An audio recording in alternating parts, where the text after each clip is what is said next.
Jersey Shore Jeff bringing the Jersey Shore to your door, and today the Jersey Shore road trip continues. We've already traveled from Sandy Hook all the way down to Long Beach Island, or LBI, but today we're picking up the journey on the northern end of Brigantine and heading south through one of the most interesting stretches of the entire Jersey Shore. We'll drive through Brigantine, cross over into Atlantic City, and then continue the entire length of Absecon Island through Ventnor, Margate, and Longport. We've got beaches, casinos, beautiful homes, fascinating history, and even a giant elephant. So hop in the car, buckle up, and let's continue our road trip down the Jersey Shore. If you've been following this series, you know what I'm doing here. We're traveling down the Jersey Shore coastline, town by town, seeing what makes each part of the Jersey Shore a little bit different. We started all the way up at Sandy Hook and worked our way south through places like Seabright, Long Branch, Asbury Park, Belmar, Point Pleasant Beach, Seaside Heights, and eventually all the way down to Long Beach Island. And today we're picking up south of LBI for another really interesting section of the trip. We're starting on the northern end of Brigantine here. And just to keep the geography straight, Brigantine is actually its own barrier island. Atlantic City, Ventner, Margate, and Longport are all located on Absecon Island. So we're actually covering two barrier islands today, and what I love about this particular drive is how dramatically the scenery changes. We're going to start out here in a relatively quiet beach community, then suddenly we're going to have casinos and high-rises of Atlantic City towering over us, and almost as quickly as they appear, we're going to leave them behind and find ourselves back among beach houses, residential neighborhoods in Ventnor, Margate, and Longport.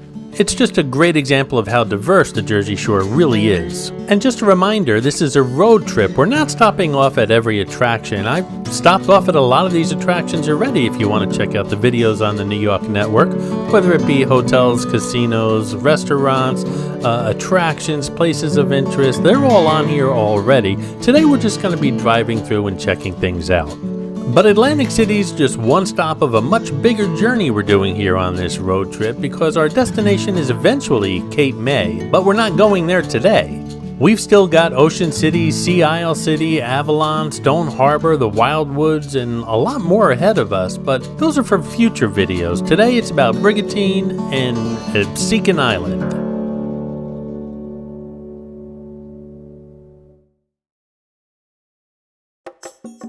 Hey, if you're a fan of the Jersey Shore or are really enjoying this road trip series, why not subscribe to the channel if you haven't done so already? Give this video a thumbs up and share it on your social media. Don't forget to hit that hype button. It really does help the video out. Thanks, guys. I appreciate your support. As we drive around Brigantine, you can immediately see how different this feels from what's waiting for us just a few miles away in Atlantic City. Brigantine has a much more residential, laid-back atmosphere. And that's one of the interesting things about this community. You can be sitting on a relatively peaceful Brigantine beach, and yet one of the biggest entertainment destinations on the East Coast is basically right next door. Brigantine is sometimes one of those Jersey Shore communities that gets overlooked, and quite honestly, I think the natives like to keep it that way. People know Atlantic City, Ocean City, Wildwood, but Brigantine can fly a little bit under the radar. Brigantine has a long connection with the sea, as lots of Jersey Shores do. Whaling and fishing were once part of this area's economy, and the waters around Brigantine have always played a major role in its story. Over the years, Brigantine's name has changed quite often. It started out as Brigantine Beach Borough in 1890. Then in 1897, it became Brigantine City. Then in 1914, the name was changed to East Atlantic City. That didn't last forever. By 1924, Brigantine was once again the name of this island. Now, this is one of my favorite transitions on today's drive. Watch that skyline. The closer we get, the bigger it becomes. This is when you really appreciate how unusual Atlantic City is along the Jersey Shore. There are plenty of famous beach towns in New Jersey, but none of them look quite like this. High-rise casino hotels sitting right beside the Atlantic Ocean, and we're entering into a city whose entire modern existence is tied to tourism. But it didn't start that way. To understand Atlantic City, you've got to go back to the 1800s. Now, we're not going to do that in this video. I'm actually working on a History of Atlantic City series for the New York channel. Hopefully that'll be coming out in the fall, so stay tuned for that. Just another reason to subscribe to all three channels here on the New York network.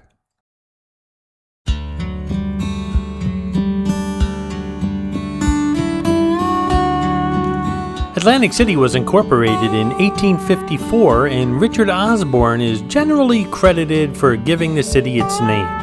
And as far as street names, well, here's a fun fact. Roads running parallel to the ocean were named for bodies of water: Atlantic, Pacific, Baltic, Mediterranean, Adriatic, Arctic. And streets running in the other direction were named primarily for states, and if some of that sounds familiar, even if you've never visited Atlantic City, there's a reason. The Monopoly game. The classic board game borrowed many of its famous property names from Atlantic City streets. That's how places like Baltic Avenue, Mediterranean Avenue, and Boardwalk became known around the world. And speaking of Boardwalk, we can't talk about Atlantic City without mentioning that. The Atlantic City Boardwalk dates back to 1870, and despite what you might assume, it wasn't originally created primarily as an attraction. One of its purposes was more practical, keeping beach sand out of hotels, railroad cars, and businesses. Until this day, Atlantic City's boardwalk is one of the oldest and longest in the world. During its golden age, Atlantic City became known as America's playground. There were enormous hotels, entertainment piers, nightclubs, restaurants, shows, celebrities, conventions, and of course, miles and miles of beach. Names like the Traymore, Marlborough Blenheim, Shelbourne, and Hatton Hall became synonymous with Atlantic City's glory days. And there's another part of Atlantic City history that sometimes gets forgotten. The city wasn't simply a resort, it was an entertainment capital. Some of the biggest performers in America appeared here. Atlantic City was the place where people came to see and be seen. But eventually things changed after World War II. Travel habits changed, Americans had cars, commercial aviation expanded, people could travel further for vacations, new destinations competed for tourists, and Atlantic City's older hotels and infrastructure began showing their age. By the 1960s and 70s, Atlantic City was struggling. In 1976, voters approved casino gambling specifically for Atlantic City. The first casino opened in 1978, and Atlantic City entered an entirely new chapter. The casino era changed the skyline we're looking at today. Over the decades, casinos opened, closed, expanded, changed names, and sometimes disappeared completely, but the industry fundamentally transformed Atlantic City. And that's why I always say there's so much more to this city than people realize. I mean, you've got the casino history, but underneath that is another century plus of resort history.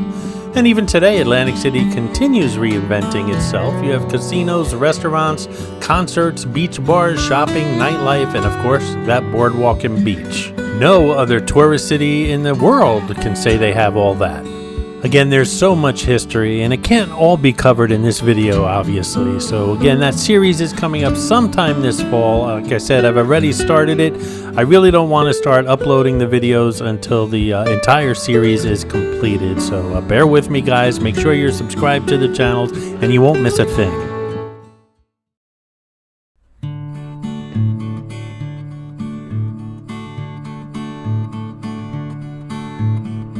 Stay tuned, we've still got Ventnor, Margate City, and Longport to see today. As we continue our road trip, we're continuing south here, and this is where things get interesting again, because watch how quickly the atmosphere changes as we leave Atlantic City.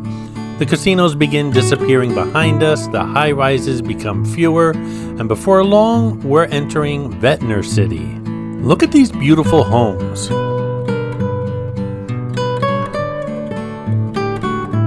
I've been known to walk from northern Atlantic City all the way down to Lucy the Elephant in Margate City. It's a beautiful walk, mostly boardwalk. We're still on Absecon Island and will be to the end of this video. We haven't crossed over onto another island, but it certainly feels different from Atlantic City. Ventnor has a much more residential personality, and its history is closely connected with the growth of Atlantic City.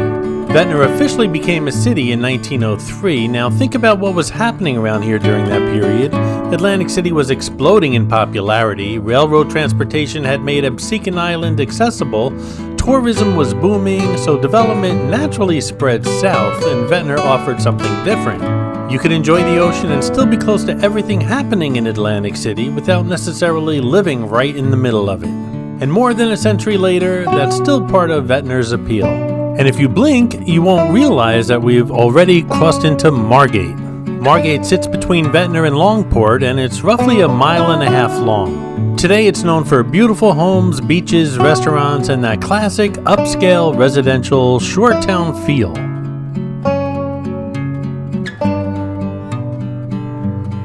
Margate was named in 1909, but before the Margate name ever appeared, its most famous resident was already standing here. Coming up on the left, Lucy the Elephant, who was constructed in 1881. Lucy was designed to attract potential buyers and visitors to Margate, and more than 140 years later, we're still stopping by to look at her. Of course, Lucy's just one of many attractions I have videos on during this trip, and if you'd like to check it out, it's over on the New York channel. We check out her outside, her inside, and the gift shop.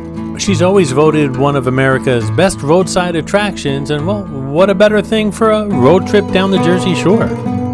A boardwalk was built in 1906 here in Margate, but unlike the Atlantic City and Ventnor boardwalks, Margate's was particularly vulnerable to storms. There was the Great Atlantic Hurricane of 1944 and the devastating Ash Wednesday storm of 1962.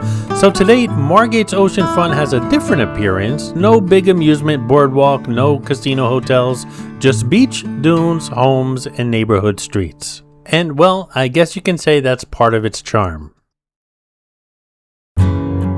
Hey, if you'd like to support the Jersey Shore Jeff channel, go ahead and click on that super thanks button right underneath this video. I do appreciate your support. Another thing you'll notice while driving through Margate is the street names. Many run alphabetically as you travel towards Longport, our final destination, followed by streets named after US presidents. There's one street name here that became famous for a completely different reason, Marvin's Gardens. Yes, Monopoly fans, Marvin Gardens is real, although Monopoly famously misspelt it as Marvin Gardens, with an I instead of an E. Also, the only property on the Monopoly board that's not in Atlantic City. So once again, we're driving through places that's become part of American pop culture, and I think that's what makes this entire section of the Jersey Shore so interesting. You've got Monopoly streets, Lucy the Elephant, the Atlantic City Boardwalk, historic resort communities, and they're all packed into a relatively small geographic area. But we're not finished yet. We're approaching the southern end of Absecon Island. Our final town for today's road trip is Longport. Let's stop for a minute and think about how much variety we've covered in one drive. We started in Brigantine, a barrier island community with a laid-back residential atmosphere, beaches, and protected natural areas. Then we crossed a bridge and suddenly the Atlantic City skyline took over. Casino towers, hotels, the famous boardwalk, more than a century and a half of tourism history. Then we kept driving south and almost as quickly as the casinos appeared, they disappeared. We entered Ventnor, then Margate, and now Longport. Three communities sharing Absecon Island with Atlantic City but offering a completely different Jersey Shore experience. And that's really the whole point of this entire series. People sometimes talk about the Jersey Shore as though it's one place. It isn't, not even close. The Jersey Shore is a collection of communities and each one has its own personality. Sandy Hook doesn't feel like Seaside Heights. Seaside Heights doesn't look or feel like Long Beach Island. Brigantine doesn't feel like Atlantic City. AC doesn't feel like Ventnor. Ventnor doesn't exactly feel like Margate. Okay, a little bit it does, but Margate doesn't feel like Longport, which is where we are right now, yet somehow they're all part of the Jersey Shore, and that's what makes this road trip so much fun. And we're not finished, not even close. Look across that water, because that's where we're heading in our next video, Ocean City. People ask me, can I get to Ocean City from Atlantic City without going on the parkway? And I say, of course you can, just follow me. It's part of this road trip coming up. Hey guys, I hope you enjoyed our road trip today, and of course the journey's not over. I'll see you on the next one when we venture into Ocean City and places further south. Thanks for watching.